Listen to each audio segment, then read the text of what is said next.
साल 2017 national peoples Congress यानी China की पार्लियामेंट में एक बिल पेश किया जाता है जिसका नाम था साइबर सिक्योरिटी बिल। नवंबर 2017 में चाइनीज पार्लियामेंट में यह बिल पास हो जाता है। यह बिल भले ही चीन के साइबर सिक्योरिटी को ध्यान में रख के बनाया गया है, लेकिन इसका दूसरा साइड ये है कि 2017 के बाद से चीन की सभी कंपनीज को इस बात के लिए मजबूर कर दिया गया कि चाइनीज अथॉरिटीज जब भी किसी कंपनी के यूजर्स का डाटा, उसका पर्सनल इंफॉर्मेशन मांगेगी तो कंपनियों को यूजर्स की हर एक जानकारी गवर्नमेंट के साथ शेयर करनी ही पड़ेगी। 2017 में तो चाइना के इस लॉ की असलियत दुनिया नहीं समझ पाई, लेकिन फिर आया अगस्त 2018 जब एक चाइनीज ऐप म्यूजिकली को चीन की बाइट डांस कंपनी ने रीब्रांड करके और कुछ नए फीचर्स ऐड करके टिकटॉक नाम से लॉन्च किया। और अपने लॉन्च के बाद से ही इस कंपनी ने ऐसी बूम हासिल की कि उसके आगे लोग दुनिया के बड़े social media giant like Facebook, Instagram जैसे ऐप की बजाय टिकटॉक पर ज़्यादा समय बिताने लगे और देखते ही देखते टिकटॉक के मिलियंस ऑफ यूज़र्स हो गए। खासकर साल 2020 में टिकटॉक पर इंडिया के 200 मिलियन यूज़र्स थे। लेकिन तभी इंडियन गवर्नमेंट को चीन की चालाकी का कुछ अंदाज़ा लगा और गवर्नमेंट को समझ आ गया कि चीन की ये सोशल मीडिया कंपनी का रियल मोटिव एंटरटेन करना नहीं, बल्कि चीन के लिए जासूसी करना है। इसीलिए जून 2020 में इंडिया ने टिकटॉक के साथ साथ और भी कई चाइनीज़ ऐप पे बैन लगा दिया। तब इंडिया के इस एक्शन को ग्लोबल मंच पर भी क्रिटिसाइज किया गया। लेकिन आज इंडिया ही नहीं बल्कि टेक के मामले में सबसे आगे माने जाने वाले अमेरिका ने भी टिकटॉक के थ्रेट को महसूस कर लिया है और फाइनली अमेरिकन कांग्रेस में टिकटॉक के अगेंस्ट ये लॉ पास हो गया कि टिकटॉक एक चाइनीज कंपनी के तौर पर अमेरिका में काम नहीं कर सकती। या तो वो खुद को किसी अमेरिकन कंपनी के हाथों बेच दे या फिर वो अमेरिका से अपना बोरिया बिस्तर बांध ले। इसीलिए दोस्तों, आज की इस वीडियो में हम समझेंगे कि आखिर टिकटॉक ऐप के जरिए चाइना अमेरिका और उसकी जनता के खिलाफ ऐसा क्या कर रहा है जिसकी वजह से टिकटॉक को अमेरिका में बैन किया जा रहा है। ये भी समझेंगे कि अमेरिका का टिकटॉक पर लगाया ये बैन कैसे इंडिया के टिकटॉक बैन से अलग है और क्या अमेरिका को पहले ही इंडिया से सीख ले लेनी चाहिए थी। इसके साथ ही दोस्तों, मोस्ट इंपॉर्टेंट क्वेश्चन पर बात करेंगे कि आखिर चीन कैसे टिकटॉक ऐप के जरिए लोगों की जासूसी करता है। चीन के ये ऐप्स कैसे चीन के सीक्रेट साइबर अटैक को फ्यूल कर रहे हैं। और दोस्तों, ये वीडियो काफ़ी इंटरेस्टिंग होने वाली है, तो आप ये वीडियो अपने ज़्यादा से ज़्यादा दोस्तों को ज़रूर भेजें। Why America banned TikTok. दोस्तों, 11 मार्च 2024 को अमेरिका के office of the director of national intelligence यानी ODNI ने अपनी एक क्लासिफाइड रिपोर्ट्स पब्लिक की। इस रिपोर्ट में अमेरिका के नेशनल सिक्योरिटी को लेकर कंसर्न जाहिर किए गए थे। रिपोर्ट्स में यह कहा गया था कि चाइनीज गवर्नमेंट अपने ग्लोबल इन्फ्लुएंस को एक्सपैंड करने के लिए टिकटॉक ऐप का इस्तेमाल कर रही है और साथ ही वो टिकटॉक कंटेंट के जरिए प्रो चाइना नैरेटिव को बढ़ाने और अमेरिकन डेमोक्रेसी को अंडरमाइन करने का भी काम कर रहा है। इसी रिपोर्ट में ODNI ने US गवर्नमेंट को वार्न किया कि टिकटॉक के जरिए चीन इस साल होने वाले US प्रेसिडेंशियल इलेक्शंस को भी इन्फ्लुएंस करने की कोशिश करेगा। इसके साथ ही ये भी कहा गया कि अमेरिका के 2022 के मिड टर्म इलेक्शंस में भी चीन के प्रोपेगेंडा टिकटॉक अकाउंट ने दोनों पार्टीज के कैंडिडेट्स को टारगेट किया था, जिसके लिए वो नए मॉडर्न जनरेटिव AI का भी इस्तेमाल कर रहे थे। इसके साथ ही अमेरिका ने कई बार ये कंसर्न जाहिर किया है कि चीन टिकटॉक के मदद से अमेरिकन पब्लिक में गवर्नमेंट के अगेंस्ट एग्रेशन पैदा करता है। चूंकि अमेरिका की फॉरेन पॉलिसी में इजराइल उसका सबसे क्लोज एलाई है, इसीलिए चीन टिकटॉक की मदद से इजराइल हमास वॉर के बाद से ही pro Palestinian content American youngsters को दिखाकर उन्हें मोबिलाइज कर रहा था और लोगों की फीड में सिर्फ एंटी इजराइल कंटेंट शो कर रहा था, जिस वजह से ही अमेरिकन अथॉरिटीज को यह समझ में आने लगा कि कैसे चीन अमेरिका के पॉलिसी के अगेंस्ट जाकर लोगों को मोबिलाइज कर रहा है। नवंबर 2023 में इजराइल हमास मोबिलाइजेशन की वजह से ही जब इस ऐप को इंटेलिजेंस एजेंसीज ने और गौर से समझा तो उन्हें इस ऐप की असलियत समझ आई, जिसका रिजल्ट है ODNI की रिपोर्ट। इस रिपोर्ट के आने के बाद से ही अमेरिका ने सबसे पहले अपने सभी यूएस ऑफिशियल्स को यह कह दिया कि वो अपने मोबाइल से टिकटॉक ऐप को हटा दें। लेकिन अमेरिका सिर्फ इतने पर ही नहीं रुका, बल्कि उसने टिकटॉक को कंट्रोल करने के लिए एक अमेरिकन कांग्रेस में एक बिल पेश कर दिया और अप्रैल 2024 में इस बिल को अमेरिका के हाउस ऑफ रिप्रेजेंटेटिव में 360/58 के भारी बहुमत से पास करवा लिया। उसके बाद ये बिल अमेरिकन सीनेट से पास होकर राष्ट्रपति बाइडेन तक पहुंचा और 24 अप्रैल 2024 को बाइडेन ने भी इस बिल को साइन करके टिकटॉक को एक तरह से बैन करने की घोषणा कर दी। लेकिन आपको जानकर थोड़ी हैरानी होगी कि अमेरिका का ये टिकटॉक बैन इंडिया के टिकटॉक बैन से बिल्कुल अलग है। आप सोचेंगे वो कैसे? आइए डिटेल में समझते हैं। American ban on TikTok versus Indian ban on TikTok. दोस्तों, सबसे पहले तो आप ये समझिए कि अमेरिका ने टिकटॉक को कंट्रोल करने के लिए डायरेक्ट ऑर्डर नहीं दिए हैं, बल्कि एक लॉ बनाया है जिसके तहत टिकटॉक की पेरेंट कंपनी बाइट डांस को अमेरिका में टिकटॉक का मालिकाना हक छोड़ना होगा। जिसका मतलब ये हुआ कि चीन की इस कंपनी को अमेरिका में अपने प्रोडक्ट को फ्यूचर में भी ऑपरेट करने के लिए मेजॉरिटी ऑफ इक्विटी किसी अमेरिकन कंपनी को देना होगा। और अमेरिका ने टिकटॉक को ये डील पूरा करने के लिए 270 दिन दिए हैं। अगर इन 270 दिनों में अमेरिका को लगता है कि कोई डील बन रही है और जल्दी ही टिकटॉक को किसी अमेरिकी को बेच दिया जाएगा, तब वो इस टाइम पीरियड को 90 डेज और बढ़ा सकते हैं। हालांकि ये 90 दिनों की मोहलत पर बहुत से सवालिया निशान भी हैं, क्योंकि अमेरिका में इसी साल प्रेसिडेंशियल इलेक्शंस भी हैं। ऐसे में अगर डोनाल्ड ट्रंप प्रेसिडेंट बनते हैं तो शायद ही वो टिकटॉक को 90 दिनों की मोहलत दें, क्योंकि ट्रंप ने अपने टेन्योर में कई बार इस टिकटॉक को बैन करने और टिकटॉक के थ्रेट के बारे में बात की थी। इसीलिए वो नहीं चाहेंगे कि ये ऐप उनके अगले टेन्योर में भी उनके लिए परेशानी का सबब बने।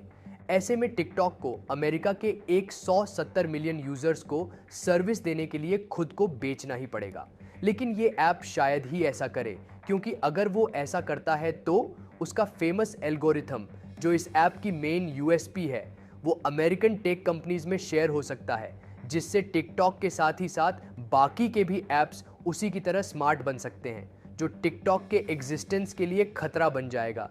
इस तरह से देखा जाए तो टिकटॉक का अमेरिका में बैन होना तय है। लेकिन इंडिया के केस में ऐसा नहीं था। इंडिया टिकटॉक को बैन करने वाला दुनिया का पहला देश था और इसके लिए इंडिया को किसी तरह के लेजिस्लेचर का सहारा नहीं लेना पड़ा, बल्कि इंडिया ने पाया कि टिकटॉक के साथ ही साथ बाकी के Chinese app Indian IT act के सेक्शन 69A का वायलेशन कर रहे हैं। दोस्तों, आपको बता दें कि इंडियन आईटी एक्ट 2000 के सेक्शन 69A में ये मेंशन्ड है कि अगर कोई वेबसाइट या ऐप या कोई कंप्यूटर इंडिया की नेशनल सिक्योरिटी और उसकी सॉवरेंटी के लिए खतरा बनता है, तो गवर्नमेंट के पास ये अधिकार है कि वो उस ऐप या वेबसाइट को ब्लॉक कर दे। इसी आईटी एक्ट की वजह से इंडियन गवर्नमेंट को टिकटॉक को बैन करने के लिए कोई बिल या नया कानून नहीं बनाना पड़ा। और गवर्नमेंट ने जब टिकटॉक से प्राइवेसी और सिक्योरिटी से जुड़े कुछ सवाल पूछे, तो टिकटॉक की parent company ByteDance Indian government को अपने आंसर से सेटिस्फाई नहीं कर पाई और इंडियन गवर्नमेंट ने चीन के साइबर सिक्योरिटी लॉ 2017 को ध्यान में रखते हुए इन ऐप्स को देश के लिए खतरा बताया और जून 2020 में इन्हें इंडिया में बैन कर दिया गया, जो कि टिकटॉक के लिए सबसे बड़ा मार्केट था। इंडिया के बैन के खिलाफ टिकटॉक कोई आवाज नहीं उठा सका, क्योंकि इंडिया ने अमेरिका की तरह उसे किसी इंडियन कंपनी को बेचने का लालच नहीं दिखाया था। इंडिया के बैन के बाद टिकटॉक के बुरे दौर की शुरुआत हो गई और Armenia, Azerbaijan, Bangladesh, Jordan, Kyrgyzstan, Nepal, Pakistan, Taiwan, Uzbekistan, Iran, रूस, उत्तर कोरिया और अफगानिस्तान जैसे देशों में इस ऐप पर पार्शियली और फुल बैन लगा दिया गया, जबकि वेस्टर्न कंट्रीज जैसे कनाडा, फ्रांस, बेल्जियम और यूनाइटेड किंगडम जैसे देशों ने किसी भी गवर्नमेंट ऑफिशियल्स को टिकटॉक यूज करने से मना कर दिया गया। आपको जानकर हैरानी होगी कि चीन में टिकटॉक हमेशा से बैन रहा है, यानी चीन खुद इस ऐप का इस्तेमाल नहीं करता, बल्कि उसके बदले बाइटडांस का ही दूसरा ऐप डूइन यूज होता है। लेकिन ये ऐप सोशल मीडिया की फ्रीडम के साथ नहीं, बल्कि चाइनीज गवर्नमेंट की सेंसरशिप के साथ इस्तेमाल किया जाता है। ऐसे में अब अमेरिका में अगर ये ऐप बैन होता है तो 170 मिलियन का उसका प्रेजेंट का सबसे बड़ा मार्केट फिनिश हो जाएगा, जिसके बाद टिकटॉक के जरिए चीन की जासूसी की कहानी भी खत्म हो जाएंगी। लेकिन दोस्तों, उससे पहले जरा हम डिटेल में समझ लेते हैं कि आखिर चीन इस ऐप की मदद से जासूसी करता कैसे है और ये टिकटॉक ऐप असल में कितना खतरनाक है। How China use TikTok as a spy. दोस्तों, जुलाई 2022 में इंटरनेट 2.0 पर एक ऑस्ट्रेलियन साइबर कंपनी ने टिकटॉक के बारे में कुछ डिटेल शेयर की। रिसर्चर्स ने जब टिकटॉक ऐप के सोर्स कोड पर स्टडी की तो उन्हें पता चला कि ये ऐप एक्सेसिव डेटा हार्वेस्टिंग कर रहा है, यानी ये ऐप यूजर से ज़रूरत से बहुत ज़्यादा इंफॉर्मेशन इकट्ठा करता है। टिकटॉक यूज़र की लोकेशन के साथ ही साथ वो किस डिवाइस में ऐप यूज़ कर रहा है, उसका नेटवर्क ऑपरेटर कौन है, साथ ही वो यूज़र अपने डिवाइस में और कौन कौन से ऐप यूज़ करता है। जिसके बाद ये कहा जाने लगा कि ऐसा तो सभी सोशल मीडिया ऐप करते हैं, तो टिकटॉक ही क्यों थ्रेट है। तो उसका सबूत खुद बाइट डांस ने 2022 में दिया था। बाइट डांस ने 2022 में ये बात मानी थी कि उसके बीजिंग ऑफिस के कुछ कर्मचारियों ने 2 जर्नलिस्ट का डाटा एक्सेस किया था। ये दोनों journalist US and UK based थे। बीजिंग बेस्ड ये बाइट डांस के इन ऑफिसर्स ने बिना ऑथराइजेशन के इन दोनों जर्नलिस्ट्स का लोकेशन ट्रैक किया था। वो जानना चाहते थे कि क्या ये दोनों लोग किसी टिकटॉक एम्प्लॉय से मिले हैं या नहीं, जो मीडिया में चाइना से जुड़े इंफॉर्मेशन लीक करना चाहते थे। ऐसे में ये समझा जा सकता है कि जब बाइट डांस अपनी कंपनी में यूज़र का डाटा सिक्योर नहीं कर पा रही है, तो वो चीन की ऑथोरिटेरियन गवर्नमेंट के सामने क्या ही डाटा सिक्योर कर पाएगी। ये इवेंट अपने आप में ये प्रूफ करता है कि टिकटॉक साइबर सिक्योरिटी के लिए एक बड़ा खतरा है। दोस्तों, यही इस बात का भी कॉन्क्रीट सबूत है कि चीन टिकटॉक को स्पाई की तरह इस्तेमाल कर रहा है, क्योंकि बाइट डांस पर जब भी ये आरोप लगाया गया कि वो चीन की सरकार से जानकारी शेयर करने के लिए बाध्य है, तो बाइट डांस हमेशा ये लॉजिक देता था कि उसका डाटा तो चीन में स्टोर ही नहीं होता, इसीलिए चीन में उसका कोई डाटा एक्सेस नहीं कर पाएगा। अगर ऐसा ही था तो फिर बिना ऑथराइजेशन के बीजिंग के एम्प्लॉयज़ को यूएस और यूके के जर्नलिस्ट्स का डाटा कैसे मिल गया। लेकिन सिर्फ ये प्रूफ टिकटॉक का चाइनीज स्पाई होना अगर प्रूव नहीं करता, तो आप वॉल स्ट्रीट जर्नल के इस खबर को देखिए।